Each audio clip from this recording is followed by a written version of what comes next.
कैसे हैं मेरे प्यारे बच्चों। आई होप आप लोग अच्छे होंगे। चलिए आज हम लोग ज्योग्राफी का पहले एक्सरसाइज का अंग यानी कि 5वां नंबर खंड लेकर के आए हैं। ये 5वां खंड है यानी अंग, जिसको हम लोग शक्ति संसाधन यानी ऊर्जा संसाधन कहते हैं। शक्ति संसाधन को ही हम लोग ऊर्जा संसाधन के नाम से जानते हैं और ये भूगोल का 5वां खंड है। चलिए शुरुआत करते चलेंगे। सामाजिक विज्ञान क्लास 10th के लिए हम लोग पूरे के पूरे एनसीईआरटी पर आधारित ये चीज मिलेगा। सारे के सारे एकदम बिल्कुल पूरे के पूरे थ्योरी आपका क्लास है। चलिए शुरुआत करते हैं, ज्यादा समय हम लोग बर्बाद नहीं करेंगे। और जितने भी विद्यार्थी 2025 में एग्जाम देने वाले हैं उन सभी के लिए बिल्कुल टॉपिक आया है, बहुत मस्त टॉपिक है। चलिए देखते चलेंगे, एक भी क्वेश्चन इसमें से छूटने वाला आपको नहीं है। पहले अगर शुरुआत करें तो हम लोग एक देखते चलेंगे शक्ति संसाधन एवं ऊर्जा संसाधन के बारे में। शक्ति एवं ऊर्जा की विकास की पूंजी आखिर है। शक्ति और ऊर्जा जो है एक विकास की पूंजी है। अगर किसी देश में शक्ति यानी कि ऊर्जा अगर नहीं है तो उस देश की विकास बहुत कम, मात्रा विकास हो लेकिन बहुत कम में रुकावट हो जाती है। लेकिन जहां पे शक्ति यानी कि ऊर्जा अगर है तो समझिए उस देश की विकास को कोई रोक नहीं सकता। समझिए कि पर लग जाता है, जैसे किसी के पैर लग जाते हैं ना, पर लग जाते हैं, उड़ने लगता है, उस तरह से विकास एकदम उड़ने एकदम तेजी से ऊपर चढ़ने लगता है। तो ये होता है विकास के और शक्ति के बारे में कि शक्ति और ऊर्जा के वजह से ही विकास की पूंजी आगे बढ़ती है। अब हम जानेंगे कि शक्ति संसाधन के प्रकार, शक्ति संसाधन आखिर होता क्या है। तो आपको बताते चले कि शक्ति संसाधन एक ऐसा संसाधन है जो किसी भी संसाधन को बिल्कुल हमें एनर्जी या किसी चीज के रूप में कन्वर्ट करता है, यानी हमें एनर्जी नहीं पावर देता है ना। वह संसाधन जो होता है शक्ति संसाधन, वो संसाधन होता है जो हमें क्या दे, पावर दो। और जो पावर देता है, जिस संसाधन से हमें पावर मिलती है, उसी को हम लोग शक्ति संसाधन कहते हैं या ऊर्जा संसाधन कहेंगे। अब हम लोग पावर किसको किसको मिलता है, तो एग्जाम्पल की बात करें तो एग्जाम्पल में हम लोग समझेंगे कि पावर हमको मिलने वाला, जैसे में कोयला की बात करें, पेट्रोलियम की बात करें, अगर बिजली की बात कर रहे हैं, ये पानी, हवा और आग की बात करें, ये सारे के सारे संसाधन है जो शक्ति यानी कि ऊर्जा संसाधन है, क्योंकि हमें इससे एनर्जी यानी पावर मिलता है, ताकत मिलता है। और ये सारी शक्तियां हैं, उन सारी शक्तियां के बारे में जानेंगे कि शक्ति आखिर होते कितने प्रकार के हैं, ये क्या क्या होते हैं शक्ति में। तो हम लोग नॉर्मल अगर बात करें तो शक्ति जो है संसाधन के बरीकरण के विविध आधार हो सकते हैं। देखिए बिल्कुल याद रखें और सही बात है, शक्ति संसाधन इसके अगर बरीकरण की बात करें, प्रकार की बात करें, तो ये कई सारे चीजों में अलग अलग प्रकार के हो सकते हैं, यानी कि विविध आधार पे, अलग अलग आधार पे अलग अलग हो सकते हैं। जैसे हम लोग शब्द की बात करें, मैथ में हम लोग हिंदी में पढ़े होंगे शब्द के बारे में कि शब्द किसे कहते हैं, तो शब्द दो या दो से अधिक या एक से अधिक वर्णों के मेल से बने समूह को शब्द कहते हैं। ये सार्थक होते हैं, निरर्थक होते हैं। साथ में शब्द जो होता है देशज होता है, विदेशज, अलग अलग आधार पे अलग अलग प्रकार होते हैं। सेम टू सेम वही वाला तरीका यहाँ पर अपनाइए। ये अलग अलग आधार पे यानी अलग अलग आधार पे कह सकता है कि अलग अलग हो सकते हैं। उपयोग के आधार पे अगर बात करें तो ये शक्ति जो होते हैं दो प्रकार के, हम लोग अलग अलग आधार पे जानते हैं शक्ति अलग अलग प्रकार के होते हैं। अब यहाँ पर उपयोग के आधार पर अगर कोई पूछे कि बताइए उपयोग के आधार पे शक्ति कितने प्रकार के होते हैं, उपयोग यानी हम लोग यूज कर रहे हैं, इस यूज करने के आधार पे शक्ति कितने प्रकार के होते हैं, तो नॉर्मली याद रखिए शक्ति दो प्रकार के होते हैं। एक तो होता है सतत शक्ति स्रोत और एक होता है समापनीय शक्ति स्रोत।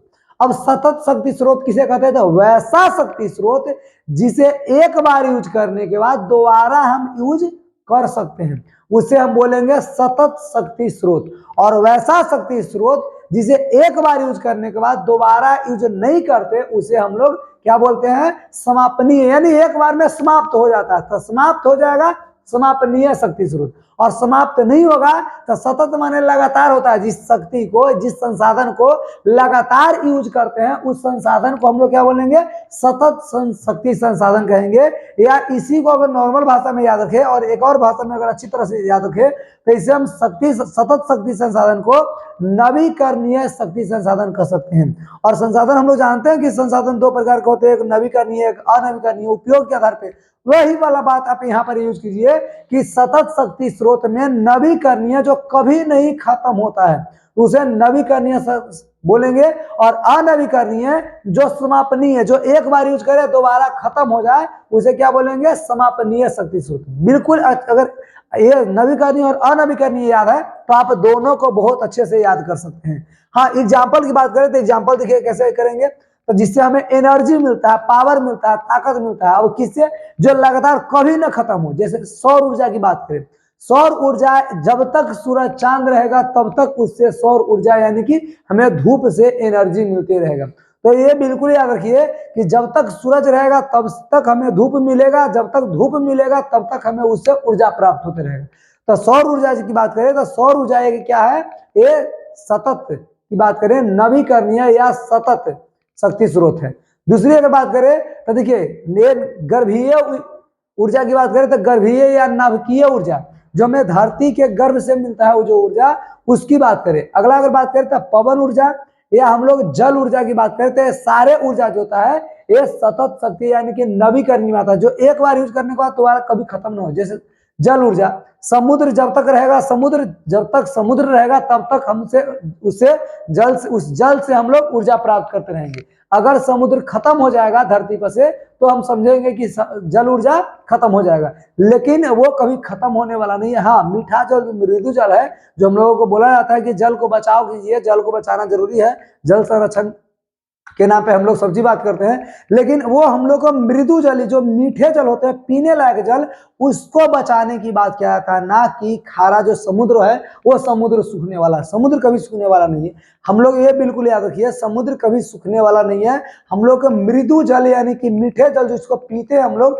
तो पीने वाले पानी को बचाने की बात किया जाता है। तो हम लोग को ये बचाना भी चाहिए, संरक्षण करना जरूरी है।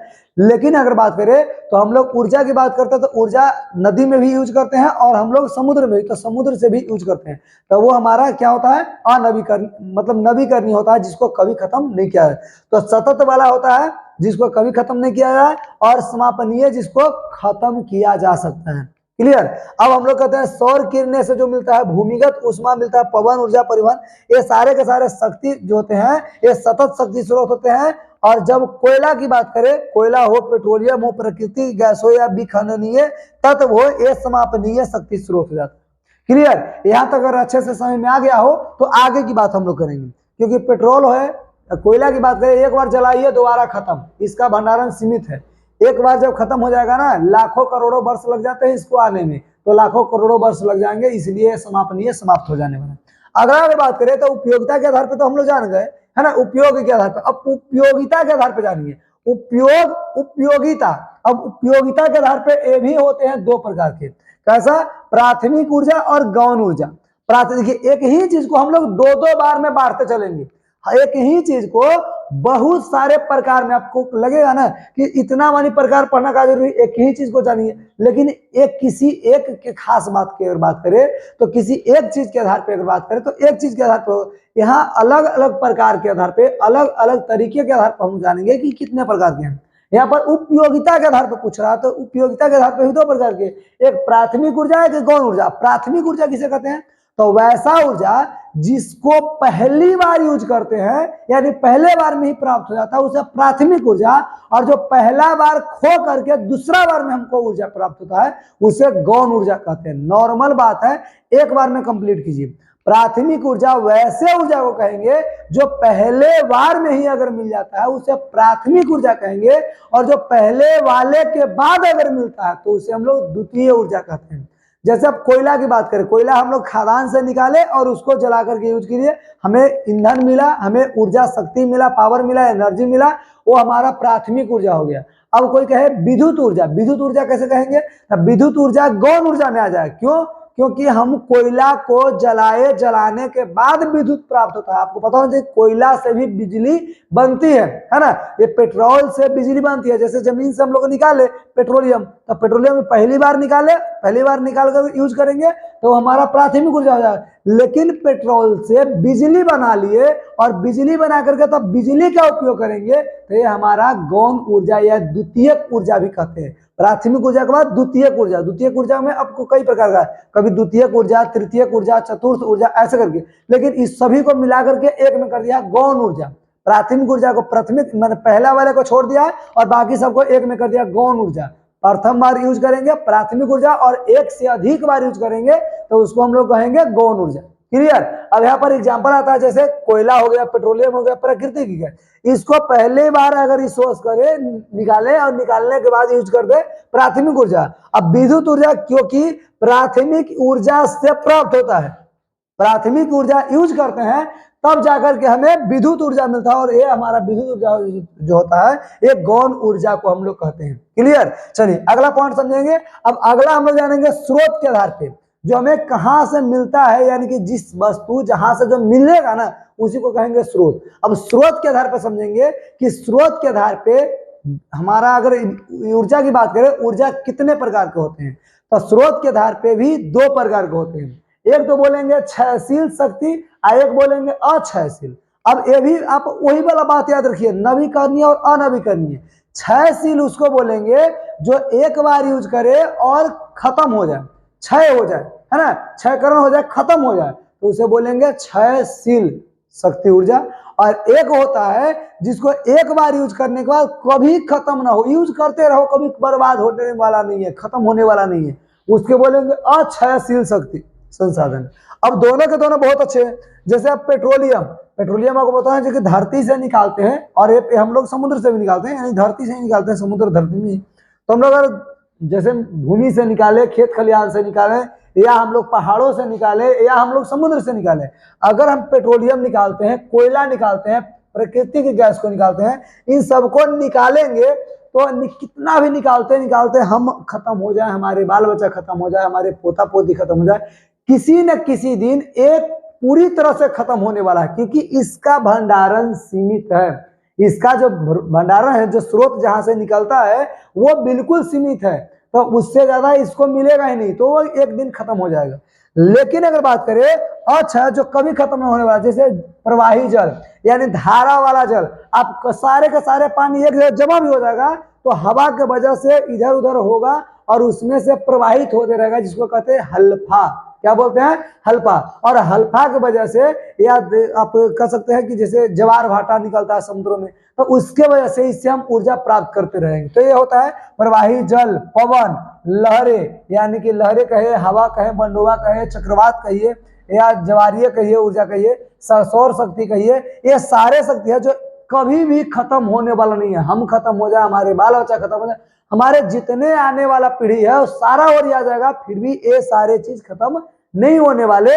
तो इसको हम लोग बोलेंगे क्या? अक्षयशील शक्ति संसाधन। क्लियर? क्षयशील शक्ति संसाधन वैसा संसाधन जो एक बार यूज करने के बाद दोबारा यूज हम नहीं कर सकते, यानी खत्म हो जाता है पूरी तरह से। या कह सकते हैं कि नवीकरणीय, अनवीकरणीय वाली बात अगर याद है तो बहुत अच्छे से याद हो गया होगा। आगे हम लोग चलेंगे। अगला देखिए पॉइंट क्या कहता है। अगला पॉइंट भी उसी तरह का है। हम लोग को सिर्फ प्रकार पढ़ना है बाबू, बहुत ज्यादा प्रकार आपको पढ़ना, प्रकार के बाद आगे हम पढ़ेंगे। अभी यहाँ पर देखिए संरचनात्मक गुण के आधार पे प्रकार दो प्रकार के, संरचनात्मक गुण यानी संरचना के आधार पर अगर बात करें तो इसका बनावट संरचना के आधार पे ये जो होते हैं कितने प्रकार के होते हैं? दो प्रकार के। ऊर्जा या शक्ति जो होते हैं दो प्रकार के। पहली एक जैविक ऊर्जा और एक होता है अजैविक ऊर्जा। अब इसको बहुत अच्छे से समझ सकते हैं। जैविक यानी जीव जंतु के अवशेष से जो बनते हैं ऊर्जा, उससे हम लोग जैविक ऊर्जा संसाधन कहते हैं। और वैसे ऊर्जा जो जीव जंतुओं से नहीं बनते, यानी निर्जीव वस्तुओं से जो बनते हैं, उस ऊर्जा को हम लोग क्या बोलते हैं? उस ऊर्जा को अजैविक ऊर्जा कहते हैं। नॉर्मल था, याद हो गया होगा क्या? जैविक ऊर्जा संसाधन। तो वैसे ऊर्जा संसाधन जिसमें सजीवों के, जीव जंतुओं के अवशेष से बनते हैं, उस ऊर्जा को हम लोग जैविक ऊर्जा स्रोत कहते हैं। और वैसे ऊर्जा जो निर्जीव वस्तु के, या वैसे ऊर्जा जो निर्जीव वस्तुओं से या अवशेष से बनकर तैयार होते हैं, उसे अजैव ऊर्जा कहते हैं। अब हम लोग जैविक ऊर्जा में जानेंगे कि मानव एवं प्राणी जो है, मानव हम लोग हैं या कोई भी गाय हो, भैंस हो, सब प्राणी है ना। तो ये सारे सजीव है, सजीवों से जो बनते हैं वो जैविक, और जो जल से, पवन से, सौर से, जल में कोई कुछ नहीं होते हैं, यानी कि वो निर्जीव होता है। पवन निर्जीव होता है, सौर निर्जीव होता है, ईंधन निर्जीव होता है। ये सारे के सारे जो होते हैं ये अजैव कहलाते हैं। जो सजीव होते हैं सजीव से बनते हैं जैव संसाधन, जो निर्जीव से बनते हैं उसे निर्जीव यानी कि अजैव संसाधन कहते हैं। क्लियर? चलिए अब अगला टॉपिक देखेंगे। अगला नंबर देखिए क्या कहता है। अब कहता है कि समय के आधार पर ऊर्जा को दो भागों में विभक्त किया गया, बांटा गया। समय के आधार पे कौन कितना दिन रहेगा, कहाँ है कहाँ नहीं, कितना पुराना है कितना नया है, इसके आधार पे ये दो प्रकार के हैं। समय के आधार पे कितने प्रकार के? दो प्रकार के। अब जो समझेंगे, एक होता है पारंपरिक और एक होता है गैर पारंपरिक। एक क्या है? पारंपरिक ऊर्जा शक्ति और एक होता है गैर पारंपरिक ऊर्जा संसाधन या शक्ति। अब यहाँ पर समझेंगे कि पारंपरिक ऊर्जा स्रोत या शक्ति क्या होता है। जैसे सुनिए, देखिए कोयला हो, पेट्रोलियम हो, प्राकृतिक गैस हो, जैसे कोई भी खनिज हो, जीवाश्म किसके नाम से जाना जाता है। आपको बताते चले कि जो जीवाश्म जो सजीव से बनते हैं उसे जीवाश्म कहते हैं। या पेट्रोलियम, कोयला, प्राकृतिक गैस जो हमारी धरती से सजीव वस्तुओं से ये बनता है, परिवर्तन होकर के बनता है, और इसी को हम लोग बोलेंगे जीवाश्म। और ये जीवाश्म के नाम जाने जाते हैं। और ये पारंपरिक संसाधन है, ये समाप्य संसाधन है। इसे पारंपरिक जो होते हैं इसे हम समाप्य संसाधन भी कह सकते हैं, यानी कि एक दिन ये खत्म हो जाने वाला है। पारंपरिक समाज जो ऊर्जा होते हैं एक बार का होते हैं, खत्म हो जाने वाले होते हैं, जो सजीवों से बनता है। और गैर पारंपरिक को कहते हैं जो सूर्य हो गया, पवन हो जाता है, ऊर्जा हो जाता है, ज्वार, उसके बाद परमाणु ऊर्जा, गर्म झरने, ये सारे के सारे गैर पारंपरिक है। ये एक बार यूज करो, कभी खत्म नहीं होने वाला है, तो कभी खत्म नहीं हो, और निर्जीव भी है। दूसरी बात ये आपका सजीव वस्तु से बनता है, निर्जीव वस्तु से बनता है तो निर्जीव, लेकिन सजीव के अवशेष से बनता है। और यह है जो निर्जीव होते हैं या निर्जीव से बनता भी है।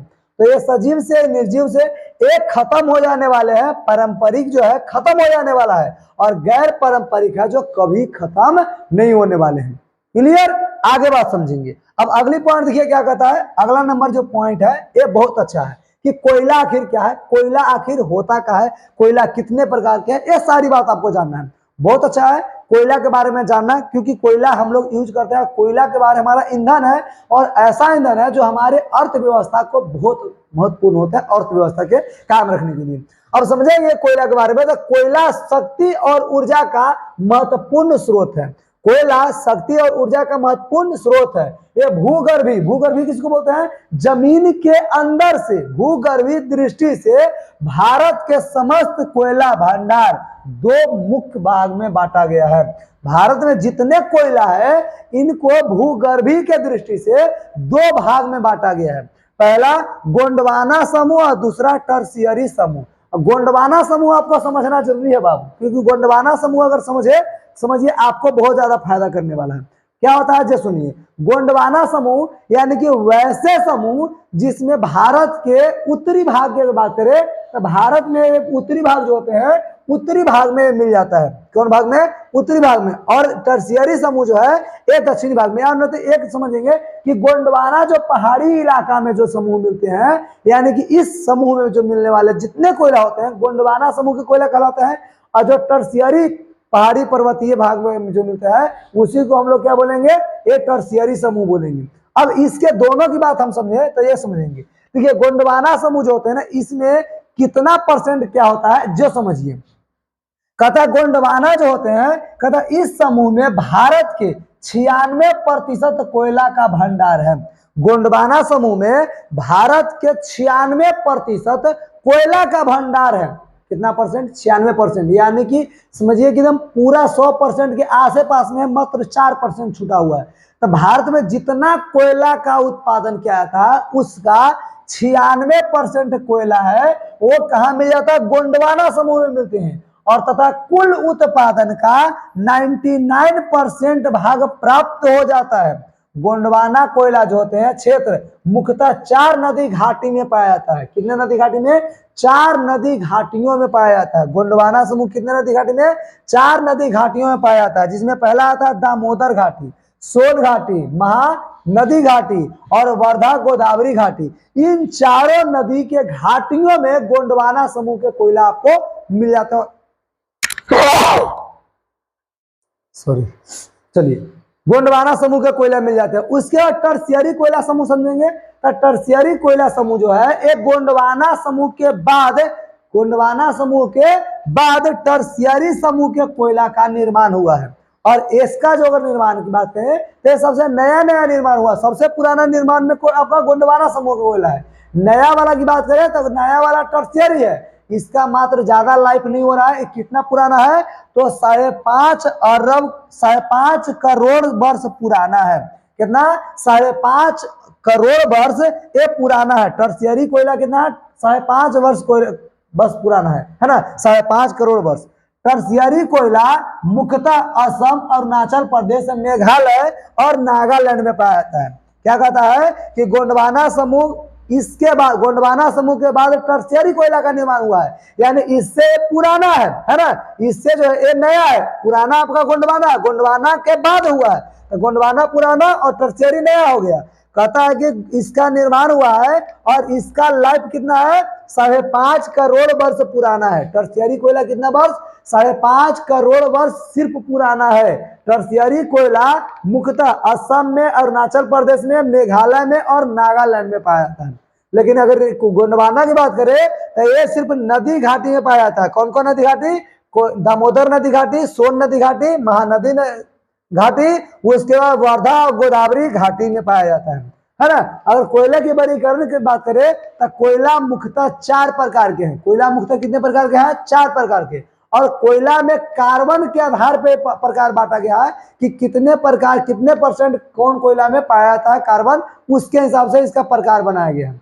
पहले एक बात करें तो 4 प्रकार के जो कार्बन के मात्रा के आधार पे, कार्बन की मात्रा के आधार पे कोयला को 4 भाग में बांटा गया। पहला एंथ्रोसाइट, बिटुमिन्स, लिग्नाइट और पीट। अब एंथ्रोसाइट में क्या होता है कि वैसे कोयला जिसमें, या कह सकते हैं कि वैसे कोयला का प्रकार जिसमें लगभग 90% से प्लस कार्बन की मात्रा पाया जाता है। और ये जो है दुनिया का सबसे बढ़िया क्वालिटी का, बेस्ट क्वालिटी का कोयला आपको होता है, जो आपको एंथ्रोसाइट मिलता है, जिसमें 90% से अधिक कार्बन की मात्रा पाई जाती है। तो इसको बिल्कुल याद रखेंगे कि ये सर्वोच्च कोटि का कोयला है। ये सर्वोच्च कोटि मतलब सबसे अच्छे क्वालिटी का कोयला है, जिसमें कार्बन की मात्रा 90% से अधिक होती है, जिसमें कार्बन की मात्रा 90% से अधिक होती है। इसको जलाने पर धुआं नाक के बराबर नगण्य नहीं निकलता है। ये बिल्कुल याद रखेंगे। टर्शियरी, ये जो आपका कोयला है एंथ्रोसाइट कोयला सबसे उच्च क्वालिटी का कोयला है। इसमें 90% से अधिक आपका कार्बन की मात्रा होते हैं, जिसको जलाने पर धुआं नहीं के बराबर इसमें से निकलता है। क्लियर?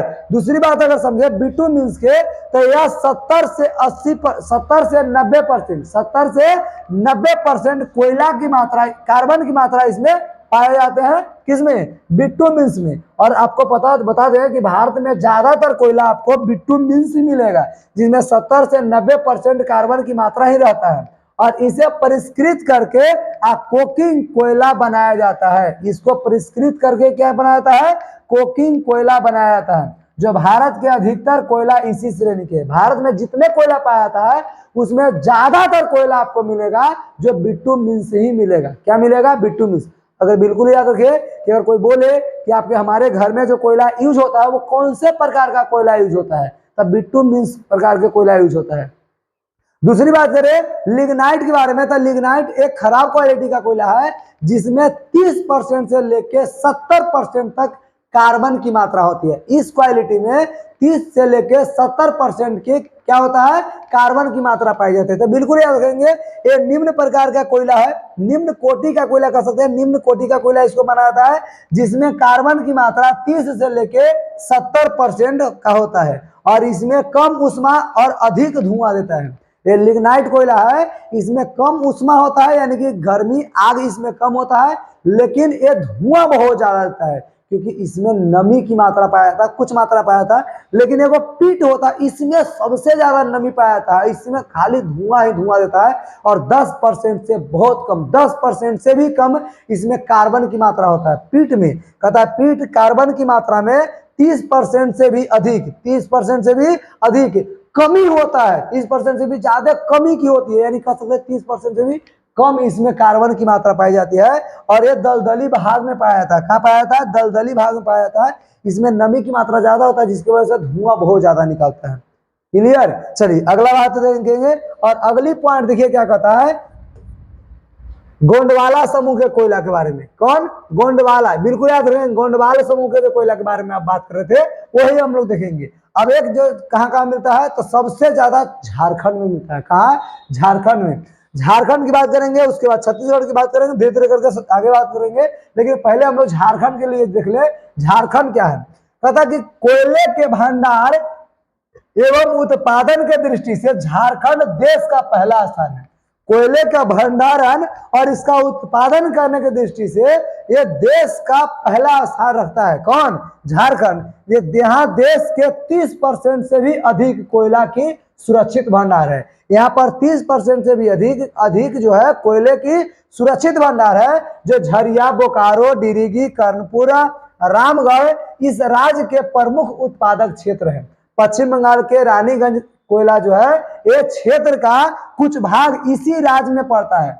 पश्चिम बंगाल का जो रानीगंज है वो कोयला का क्षेत्र इसी राज्य में पड़ता है और उसी क्षेत्र का कोयला आपको मिल जाता है। दूसरी बात करें छत्तीसगढ़ के बारे में, तो छत्तीसगढ़ में जानेंगे तो ये सुरक्षित भंडार की दृष्टि से ये इस राज्य जो है तीसरा नंबर पे आता है। कितना? इसका स्थान तीसरा, किंतु उत्पादन भंडारण में तीसरा आता है। बिल्कुल याद रखेंगे, सुरक्षित भंडारण में ये छत्तीसगढ़ तीसरा नंबर पे आता है, लेकिन उत्पादन यूज निकाला जा रहा है, इसके आधार पर बात करें तो उत्पादन की दृष्टि से भारत का दूसरा सबसे बड़ा राज्य है छत्तीसगढ़। यहाँ देश का 15% कोयला सुरक्षित भंडार है, लेकिन उत्पादन की बात करें तो उत्पादन यहाँ 16% से अधिक हो जाता है। कितना? 16% यहाँ उत्पादन होता है। छत्तीसगढ़ में 15% सुरक्षित भंडार है और 16% से अधिक कोयले की उत्पादन की जाती है। अगर बात करें तो दुनिया भारत के तीसरा सबसे बड़ा कोयले के संरक्षित भंडार है, लेकिन इसका उत्पादन कितना हो रहा है?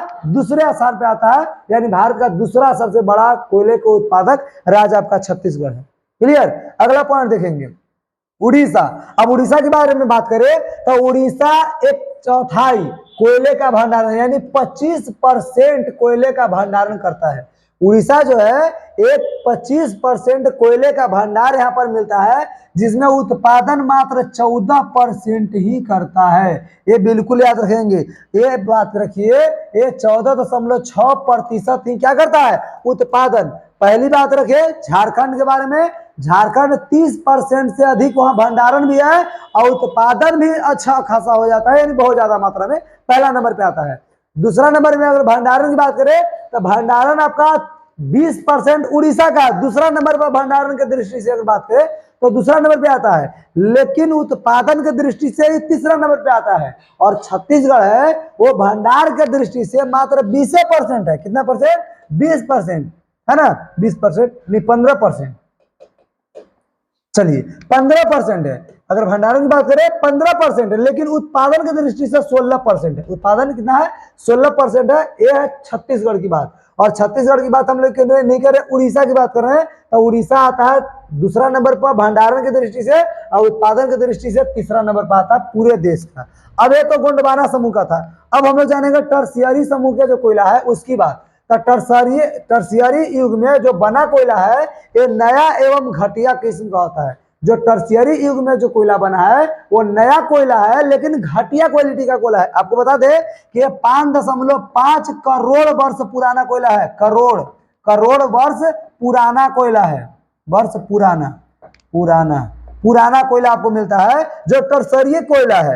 एक है जो नया भी है और घटिया किस्म का है, क्योंकि यह कोयला मेघालय में कतादारगिरी, चेरापूंजी और लेतेरिंग, मोवल्लोंग और कता के लैरिंग क्षेत्र से निकाला जाता है। और ऊपरी जो है असम में कतामाकुम, जयपुर, नजीरा आदि कोयले के क्षेत्र आपको मिल जाता है। अरुणाचल प्रदेश की बात करें तो अरुणाचल प्रदेश में नामचिक और नामरुक कोयले का क्षेत्र है और जम्मू कश्मीर में कालाकोट से कोयला निकाला जाता है। तो ये टर्शियरी युग का जो कोयला था उसकी बात हम लोग कर रहे हैं। अगला पॉइंट अगर समझे तो ये देखते चलेंगे कि लिग्नाइट कोयला क्या होता है। तो लिग्नाइट कोयला के बारे में समझिए।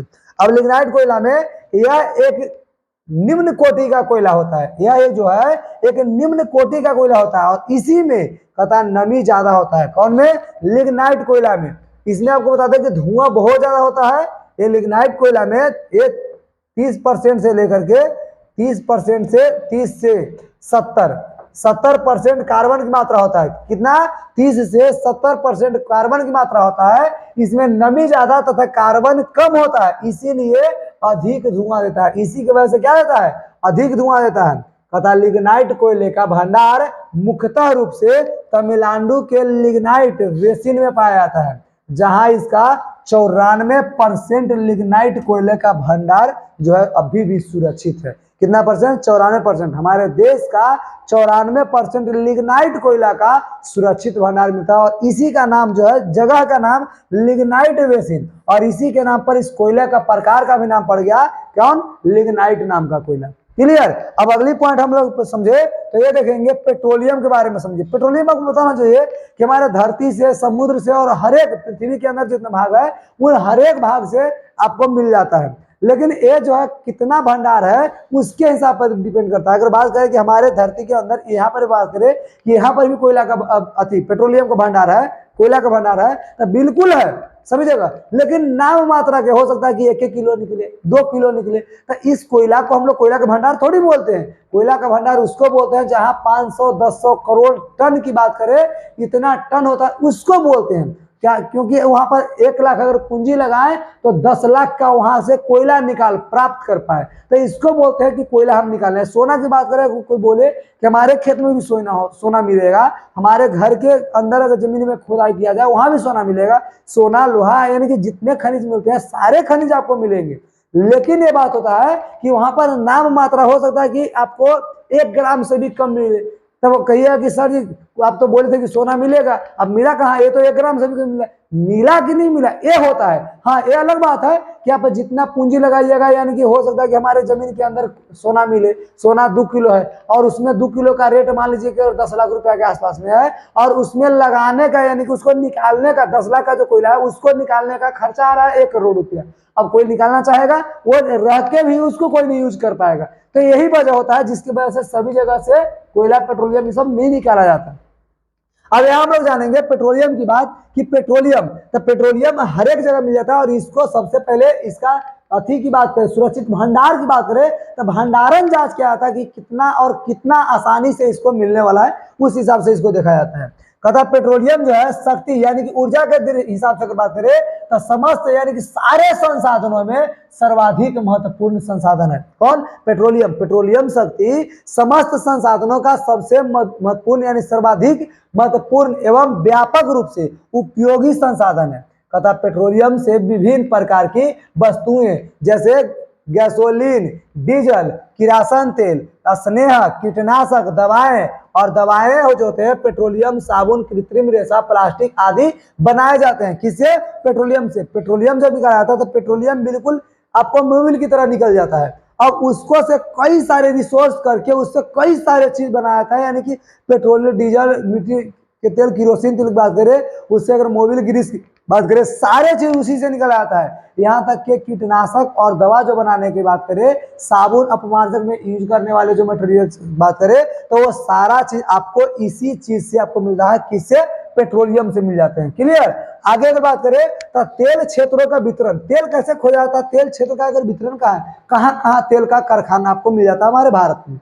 हम अपने भारत की बात करें तो 5 गो मुख्य जो है तेल के उत्पादक क्षेत्र है, जगह है। कौन कौन? तो उत्तरी पूर्वी प्रदेश और एक गुजरात का प्रदेश। पहली बात करें उत्तरी पूर्वी प्रदेश, अब ये कौन क्षेत्र है? तो ये देश के सबसे पुराना तेल उत्पादक क्षेत्र है।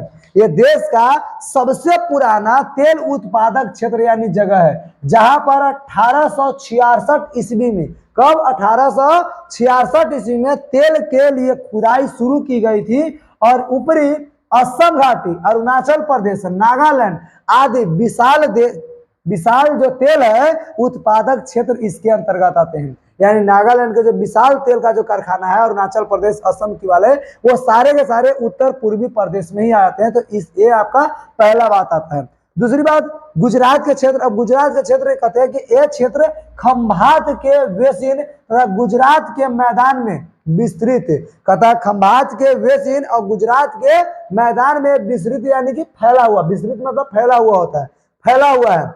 यहाँ पहली बार 1958 में तेल का पता चला था, और इसके मुख्य उत्पादक जो बात करें तो अलंकेश्वर, कथा कलोल, नावगांव, कोसांबा, मोसाना, ये आदि क्षेत्र जो है गुजरात के क्षेत्र में आपको मिल जाते हैं। क्लियर। अब अगला पॉइंट समझेंगे। अगला पॉइंट क्या कहता है, यानी 3 नंबर मुंबई हाई क्षेत्र। मुंबई हाई क्षेत्र क्या है कि यह क्षेत्र मुंबई तट से कितना 176 किलोमीटर दूर तक उत्तर पश्चिमी दिशा में अरब सागर में स्थित है। मुंबई हाई क्षेत्र जो है ये मुंबई में नहीं मिलता। मुंबई के कोई भी जमीन की बात करें कहीं नहीं, ये समुद्र में मिलता है। जो समुद्र के मुंबई वाला जो क्षेत्र है, समुद्र और मुंबई वाला तट से 176 किलोमीटर दूर मुंबई से दूर 176 किलोमीटर दूर मुंबई से क्या समुद्र में मिल जाता है, अरब सागर में। क्या मिलता है, अरब सागर में स्थित है। और ये 1975 ईस्वी में तेल खोजने का काम शुरू हुआ था और यहाँ समुद्र में सागर सम्राट नाम का एक मंच बनाया गया है। यहाँ पर सागर सम्राट नाम का क्या बनाया गया है, मंच बनाया गया है। और जो जलायान है, क्या है, जलायान है कि जल के ऊपर है, कहता पानी के भीतर तेल के कुएं खोदने का काम करता है। क्या करता है, पानी के भीतर तेल के कुआं खोदने का काम करता है ये जलायान। अगला अगर बात करें तो हम लोग देखेंगे कहा, चौथा नंबर पॉइंट, और ये पूर्वी तट प्रदेश है, यानी कि पूर्वी जो तट है वो तट के प्रदेश, यानी कि समुद्र से नजदीक वाला प्रदेश। कहता है यह कृष्ण गोदावरी नदी जो है और कावेरी नदी के बेसिन और मुहाने में समुद्र क्षेत्र में आपको फैला हुआ एक प्रदेश मिल जाता है। यानी कि कृष्णा गोदावरी की जो मुहाना जहाँ पर निकलता है, यानी कि गिरता है पानी, उस मुहाने जो है उस मुहाने वाले क्षेत्र में एक प्रदेश मिल जाता है। और वहां पर जो समुद्र तेल शोधक का कारखाना है वो आपका मिल जाता है यहीं पे, है ना। उसके बाद अगला अगर बात करें, सबसे लास्ट और 5वां नंबर बात करें तो बाड़मेर बेसिन है। और इस बेसिन में कथा मंगला तेल क्षेत्र सितंबर 2009 से शुरू हो गया था और प्रतिदिन यहाँ 56,000 बैरल तेल का क्या होता है, उत्पादन हो रहा है। 2012 तक इसका जो अगर बात करें तो भारत का 20% पेट्रोलियम का उत्पादन कर सकता है। ये 2012 यानी की बात करें, हमारा अगर बुक की बात करें तो बुक हमारा छपाई 2009 में हुआ था और 2009 के छपा हुआ बुक के अनुसार करें आज हम लोग 2024 में चल गए हैं तो 2024 में इसका बढ़ोतरी बढ़ गया है। क्लियर। चलिए आगे देखेंगे और अगला पॉइंट देखते चलेंगे। अब ये हमारा जो है तेल परिष्करण की बात और प्राकृतिक गैस के बारे में। तो तेल परिष्करण की बात करें तो कुआं से निकाला गया कच्चा तेल, कुआं से जो कच्चा तेल निकालता है, आपको पता होना चाहिए कि जो कुआं से हम लोग कच्चा तेल निकालते हैं वो ओरिजिनल तेल नहीं होता है। और तेल तो ओरिजिनल होता है लेकिन शुद्ध तेल नहीं होता है, वो अशुद्ध तेल होता है। उसको शुद्धिकरण किया जाता है, कहता अपरिष्कृत और अशुद्ध होता है। अतः उपयोग के पहले यानी यूज करने से पहले इस तेल के शोधक की बात करें तो कारखाना में परिष्कृत किया जाता है, यानी कि इसको शुद्धिकरण किया जाता है और उसके बाद ही डीजल, किरासन तेल, स्नेहक पदार्थ तथा अन्य कई वस्तुएं जो है इससे प्राप्त की जाती हैं। क्लियर। तो ये तो हम लोग जानेंगे तेल का शुद्धिकरण करने के बाद। अब हम लोग जानेंगे प्रकृति की गैस। प्राकृतिक गैस में क्या आता है, तो प्राकृतिक गैस हमारे वर्तमान जीवन में बड़ी तेजी से एक महत्वपूर्ण ईंधन बनाता जा रहा है। कहता प्राकृतिक गैस जैसे एलपीजी का है या सीएनजी गैस का है, यह प्राकृतिक गैस है। प्राकृतिक गैस हमारे जीवन में वर्तमान आजकल के जीवन में बहुत तेजी से एक महत्वपूर्ण ईंधन बनाता जा रहा है। कहता इसका उपयोग विभिन्न उद्योगों में, विभिन्न कंपनियों में, फैक्ट्री में मशीन चलाने में उपयोग हो रहा है। कहता विद्युत उत्पादन में, खाना बनाने में, कहता है कि मोटर गाड़ी चलाने में भी इसका उपयोग किया जा रहा है। किसका, प्राकृतिक गैस के। तो ये हमारा क्लियर था और आज हम लोग इतना ही यानी कि पार्ट 2 तक इसका बनाएंगे। आज का वीडियो इतना ही रहेगा, अगला पार्ट में हम लोग फिर मिलने वाले हैं कल और उसके लिए आप लोग इंतजार करेंगे। अच्छा लगा हो बिल्कुल लाइक करते चलेंगे और आगे का टॉपिक साथ में ऑब्जेक्टिव सब्जेक्टिव का ही क्वेश्चन आंसर लेते चलेंगे और ये अगला पार्ट में आपको लेंगे, है ना। अगला पार्ट थ्योरी के बाद फिर आप एक और पार्ट बनेगा जिसमें आपको ऑब्जेक्टिव सब्जेक्टिव जो क्वेश्चन आंसर होता है वो सारे के सारे एनसीईआरटी से आपको सोल्यूशन कराते चलेंगे। Thank you, bye, good.